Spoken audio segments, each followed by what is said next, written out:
Hello everyone, welcome to all in study time channel.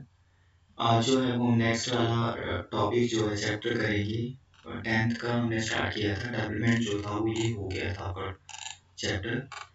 तो इसमें जो हम इम्पोर्टेंट पॉइंट्स हैं वो डिस्कस कर रहे हैं। आपको पता है कि ये जो वीडियो है वो स्टार्टिंग है, मतलब आपका जो है वो बेसिक से हम स्टडी कर रहे हैं। तो जो भी मतलब प्रिपरेशन कर रहे हैं, चाहे वो टीजीटी हो, पीजीटी हो, एसएससी की प्रिपरेशन है या आपका एलआई की प्रिपरेशन है या एचएस लेवल की भी प्रिपरेशन है, तो पहले जिन्होंने जो है वो इकोनॉमिक्स स्ट्रीम को इन्होंने नहीं पढ़ा है वो जो है वो देख सकते हैं, यहाँ पे हमारे साथ जो है वो पढ़ सकते हैं। बेसिक से हमने जो है वो ये स्टार्ट किया है। तो चलिए स्टार्ट करते हैं। ये वाला हमारा बीएमआई जो था वो ये हो गया था। Next, sectors of the Indian economy, I think ये भी जो था वो हमने कर लिया था, सेक्टर्स जो था। नेक्स्ट जो चैप्टर हमने करना है वो हम करेंगे चैप्टर 3। ठीक है, तो ये है आपका चैप्टर 3। चैप्टर 3 आपका money and credit. Money and credit की अगर हम बात करें तो मनी जो है वो हमें क्यों जरूरी है और क्रेडिट क्यों जरूरी है, तो इस चैप्टर में जनरली मेन जो है वो आपका स्टोरी के बीच में भी बताया है। तो इसमें बताया कि मनी लोगों के लिए जो है वो एक मीडियम ऑफ एक्सचेंज का वर्क करती है। मनी जो है वो हमारे लिए ज़रूरी है। हमने कुछ भी जो परचेज करना है चीज़ें वो हमारा पैसे से ही आता है, ठीक है। और क्रेडिट की ज़रूरत क्यों पड़ती है, जब किसी पर्सन के पास जो है वो सफिशिएंट मनी नहीं है, उसके पास खुद का पैसा नहीं है, तो वो क्या करता है, क्रेडिट ले लेता है, ठीक है। तो इसमें वही चीज़ बताइए कि मनी जो है वो हम क्यों खर्च करते हैं, क्यों ज़रूरी है और क्रेडिट कहाँ से लेते हैं, क्लियर। तो चैप्टर 3 में stock of money consist of currency held by the. अब मनी की अगर हम बात करें तो जो स्टॉक है करेंसी का जो कि पब्लिक के पास है या जो डिमांड डिपॉजिट की फॉर्म में बैंक में रखा हुआ है वही क्या है, मनी बोला जाता है उसी को। इंडिया में अगर बात करें तो ड्यूरिंग आपका नवंबर 2016 में जो था वो करेंसी नोट्स का जो था वो आपका डिनोमिनेशन जो था वो हुआ था, ठीक है। इसमें 500 और 1000 जो था वो ये इनवैलिड हो गए थे, ठीक है। ये आपका नवंबर 2016 या अक्टूबर आई थिंक, तो ये जो है वो आपका 16 में हुआ था, मतलब, ठीक है।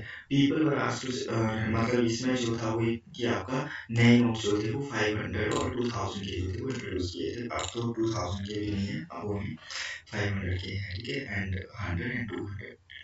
तो उसको ही क्या बोला जाता है, मतलब कि डिमोनेटाइजेशन। डिमोनेटाइजेशन होता क्या है कि जब सरकार को लगता है कि कोई करप्शन वगैरह हो रहा है, तो वो पुरानी करेंसी नोट्स को जो है वो बंद कर देती है और उसकी जगह जो है वो नए नोट्स जो है वो इशू करती है, तो वो आपका होता है डिमोनेटाइजेशन। नेक्स्ट है आपका एनएसएसओ को अब जो है वो बोला जाता है एनएसओ, ठीक है, नेशनल स्टैटिस्टिकल ऑफिस। पहले था national sample survey organisation. And आगे बात हुई है बार्टर सिस्टम की। व्हाट इज बार्टर सिस्टम, क्या है, when commodities are exchange to commodities, कि मतलब जब गुड्स का जो है गुड्स में एक्सचेंज किया जाता है, जब वस्तुओं का वस्तुओं में जो है वो हम चेंज करते हैं, लेन देन करते हैं, तो उसको जो है वो कमोडिटी मार्केट बार्टर सिस्टम जो है वो बोला जाता है। ये सीसी इकोनॉमी भी उसको बोलते हैं, कमोडिटी टू कमोडिटी इकोनॉमी।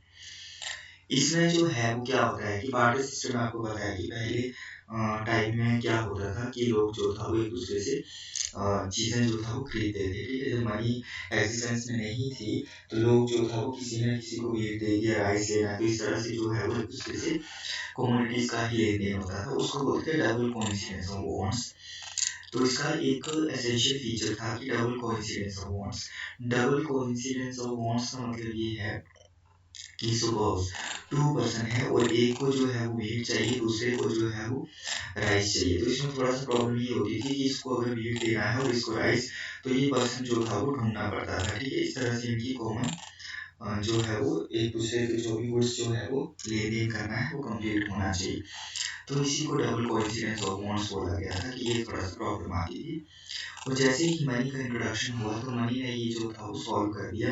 एक बार जो है हमने वीट राइस जो है सपोज 50 या 100 रुपीज़ में सेल कर दिया, तो हमारे पास क्या है, पैसे आ गए, और उससे जो है वो हम जो भी चीज़ जो है वो बाद में परचेज कर सकते हैं, चाहे आज खरीदें या फिर आज से महीने के बाद।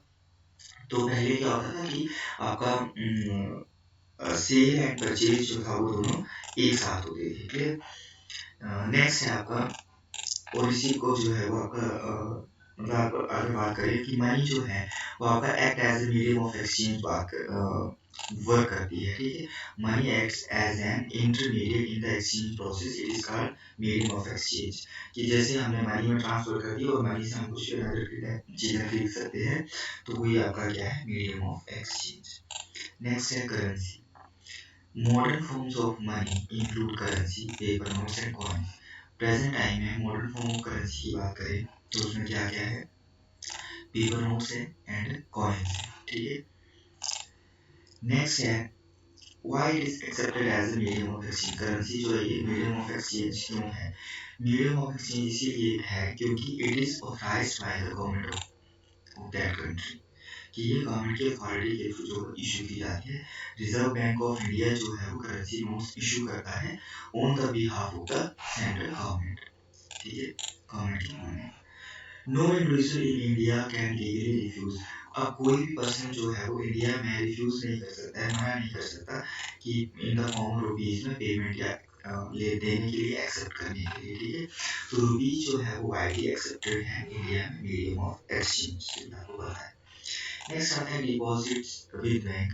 विद बैंक के साथ हम डिपॉजिट की बात करें तो लोग जो है वो डिपॉजिट करते हैं बैंक में। क्यों करते हैं? क्योंकि जो सरप्लस मनी होती है उसको वो बैंक में डिपॉजिट करते हैं, और जिनके पास पैसा भी कम होता है वो उधार लेते हैं। ठीक है, तो आगे बैंक जो है वो इसी पैसे से जो है वो लोगों को जिनका डिपॉजिट आता है उसी पैसे से लोगों को उधार देता है। तो आपको पता है डिपॉजिट के ऊपर जो है वो हमारा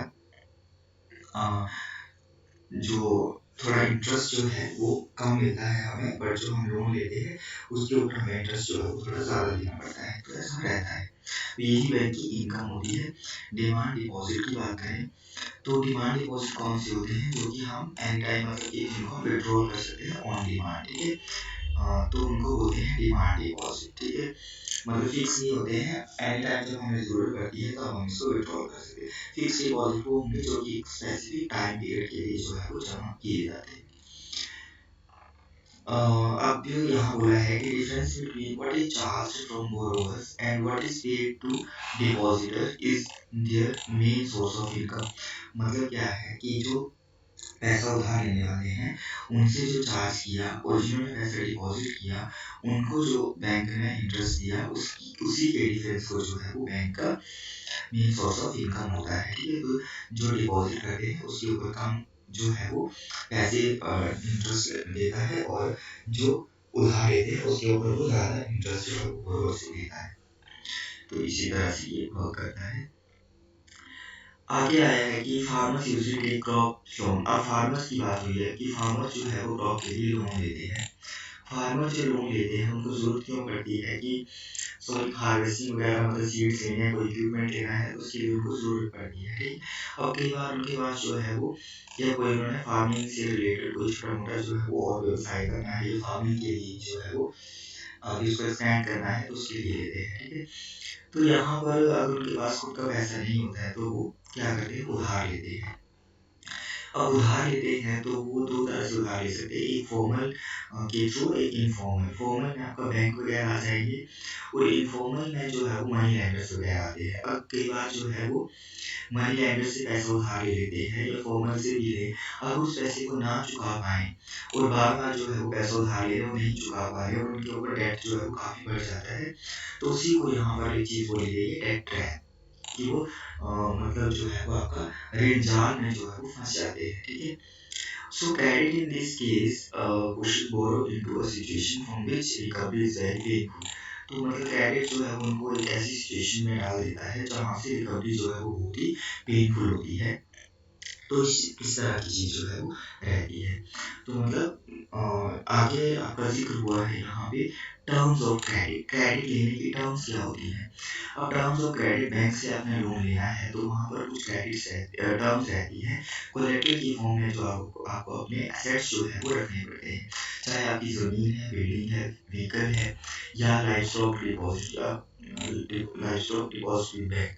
कि बैंक के पास ये चीज़ें आपको पेपर वर्क जो है आपको करना पड़ता है, ये चीज़ें आपको दिखानी पड़ती हैं और इनको आप एक तरह से हम बोलते हैं गिरवी रख के जो है वो लोन ले सकते हैं। ठीक है, using this as a guarantee to a lender until the loan is repaid. तो लोन जो है वो आपका मतलब जो है वो एक गारंटी के साथ उनको जो है वो लोन दिया जाता है। अगर वो पे नहीं करते हैं तो बाद में उनकी ये जो प्रॉपर्टी है इसको जो है वो गवर्नमेंट हायर कर लेती है, मतलब बैंक जो है वो हायर कर लेते हैं, बैंक की प्रॉपर्टी ये हो जाती है। ठीक है, interest rate collateral and documentation requirement जो भी रहती है, mode of payment together comprise, इसी को जो है वो हम टर्म्स ऑफ क्रेडिट बोलते हैं। ये जो सारी डॉक्यूमेंटेशन करनी पड़ती है यही क्या है, टर्म्स ऑफ क्रेडिट है। ठीक है, नेक्स्ट है जो आपके क्रेडिट के सोर्सेज हैं। क्रेडिट के हमारे दो सोर्सेज आते हैं, formal sector loan and informal sources. ठीक है, एक जो फार्मर्स है, किसान जो है वो फॉर्मल सेक्टर से लोन ले सकते हैं और एक इनफॉर्मल सेक्टर से। फॉर्मल सेक्टर से अगर बात करें तो इसमें बैंक्स एंड कोऑपरेटिव्स वगैरह आएंगे, और इनफॉर्मल सेक्टर की बात करें तो इसमें मनी लेंडर्स आ जाएंगे, ट्रेडर्स आ जाएंगे, एम्प्लॉयर्स आ जाएंगे and relative and your friends. Clear? So आगे बात करें तो you can see the 84% of the loan taken by poor household in the urban areas. यहाँ पर अगर हम बात करें तो बोलते पुअर हाउसहोल्ड के थ्रू जो है वो 80% लोन जो है वो अर्बन एरियाज जो है वो अर्बन एरियाज में भी जो है वो इनफॉर्मल सेक्टर कहाँ से लिया जाता है, इनफॉर्मल सेक्टर। तो 84% of the loan taken by poor household in the urban areas also, वो भी आपका इनफॉर्मल से आता है।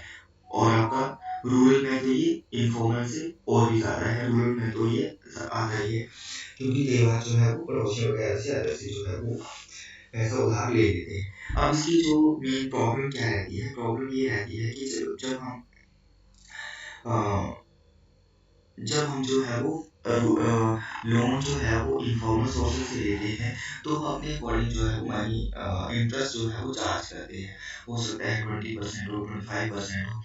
तो इस तरह से जो है वो उनके मतलब डेट ट्रैप में फंस जाते हैं, उनको जो है वो लोन चुकाना मुश्किल हो जाता है जब वो इस तरह से मनी लैंडर्स वगैरह से लोन लेते हैं। बट आपका अगर बैंक से लोन लेते हैं तो आपका जो है वहाँ पर इंटरेस्ट रेट जो है वो फिक्स होता है। तो वहाँ पर इंटरेस्ट रेट जो है वो फिक्स होने के कारण जो है वो उनको इतना डेट ट्रैप में जो है वो नहीं जाना पड़ता है, वहाँ पर वो जो है वो डेट ट्रैप में नहीं जाते हैं। ठीक है, सो द आपका जो नेक्स्ट आता है तो ये आ गया आपका formal and informal sources. Formal sources से लेंगे तो उनको जो है थोड़ा इंटरेस्ट रेट कम पड़ेगा, इनफॉर्मल से लेंगे तो वो अपने अकॉर्डिंग जो है वो चार्ज करते हैं। देन कई बार उनको जो है वो अपना एज ए लेबर जो है उनके पास वर्क करना पड़ता है। The formal sector still meets only about half of the total credit needs of the rural people. तो फॉर्मल सेक्टर जो है वो सिर्फ needs only about half he credit जो है वो नीड्स को पूरा करता है रूरल एरियाज में फॉर्मल सेक्टर, बाकी सारा इनफॉर्मल से लिया जाता है। ठीक है, नेक्स्ट इसमें बात हुई है सेल्फ हेल्प ग्रुप की। तो इन रिसेंट ईयर्स अगर हम बात करें तो सेल्फ हेल्प ग्रुप क्या होते हैं, ये लोन प्रोवाइड करते हैं in the rural area poor people को। जो है वो एक तरह से रिसेंट ईयर में स्टार्ट किया है लोन प्रोवाइड करवाने के लिए, और ये रूरल पीपल को जो है वो पुअर पीपल को ये प्रोवाइड करवाते हैं। पर्टिकुलर वुमेन जो है वो इनमें होती हैं। सेल्फ हेल्प ग्रुप जो है वो एक तरह से छोटी छोटी सेविंग्स करते हैं। ठीक है, 15 से 20 लोगों का ये ग्रुप होता है। ठीक है, साथ के नेबरहुड जो है वो ये ग्रुप बनाते हैं एंड छोटी मोटी सेविंग जो है वो रेगुलरली करते हैं। 25 रुपीज़ से लेके 100 या मोर देन 100 जो है वो हो सकता है, उनके ऊपर डिपेंड करता है ये। और जब एक अमाउंट हो जाता है तो member can take small loan, group के नेम पे जो है वो उनको लोन मिल जाता है, या ज़्यादा अमाउंट होता है तो वो लोन ले सकते हैं। And group charge interest on these loans but this is still less than what is the money lender charge. कई बार जो वो ग्रुप के नाम पे लोन मिलता है बैंक से उनको, तो वहाँ पर इंटरेस्ट रेट कम रहता है, जो कि आपका मनी लेंडर के पास जो इंटरेस्ट रेट ज़्यादा रहता है। आफ्टर ईयर आर टू बात करें तो if the group is regular in saving, अगर वो ग्रुप रेगुलर सेविंग में रहता है तो वो एलिजिबल हो जाता है बैंक से लोन लेने के लिए। पहले इन बैंक ग्रुप के बेस में भी लोन ले सकते हैं वो, अगर ज़्यादा पैसा हो जाता है तो फिर बैंक में डिपॉजिट करते हैं तो ग्रुप बैंक से लोन लेने के लिए जो है वो आपका ग्रुप जो है वो एलिजिबल हो जाता है। यहाँ पर ये करेक्ट कर लेना, यहाँ पर आपका जो है वो नवंबर ही है, यहाँ पर है 8 नवंबर को हुआ था, ठीक है। डिमोनेटाइजेशन कब हुआ था? 8 नवंबर 2016 को जो था आपका डिमोनेटाइजेशन हुआ था।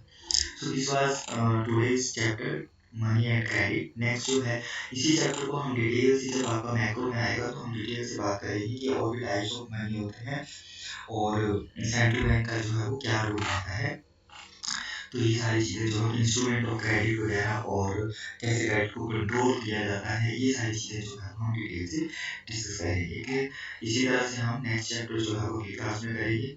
अभी हमारे 2 चैप्टर और रहते हैं, ये कंप्लीट करने के बाद जो है वो हम माइक्रो पर आ जाएंगे, ठीक है। तो ये आपका जो है वो बेसिक था। आई होप आपको क्लासेस जो है वो समझ भी आ रही होंगी और आपको सही भी लग रही होंगी। तो इसी तरह से बने रहिए, जो भी नए हैं वो चैनल को सब्सक्राइब कर लीजिए। Thanks for watching.